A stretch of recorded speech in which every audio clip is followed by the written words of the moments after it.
Viral, remaja meninggal dunia usai keseringan main game online, sering begadang hingga telat makan. Viral video seorang remaja disebut meninggal dunia akibat sering bergadang main game online. Melalui akun TikTok pengunggahnya, @yana_suryana813 menyampaikan bahwa sang adik meninggal akibat sering begadang bermain game hingga mengabaikan kesehatannya. Dalam unggahannya, pengguna ini menjelaskan jika sang adik sering begadang karena bermain game sehingga memiliki jam tidur yang kurang, bahkan untuk makan pun sering terlambat. Akibat sering begadang dan kecanduan bermain game, adiknya lantas harus dilarikan ke rumah sakit guna mendapatkan perawatan intensif. Selama di rumah sakit, remaja itu terlihat terbaring lemah di tempat tidur dengan memakai selang infus bantuan oksigen sambil memejamkan mata. Remaja itu nampak sesak kesulitan bernafas hingga akhirnya harus meregang nyawa.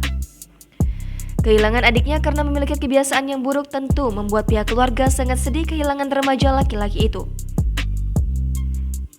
Konten video menyedihkan itu pun kembali disebarluaskan oleh salah satu akun @kepoin_trending.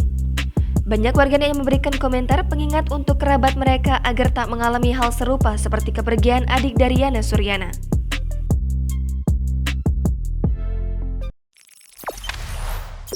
Jangan lupa subscribe, share, komen, dan like ya!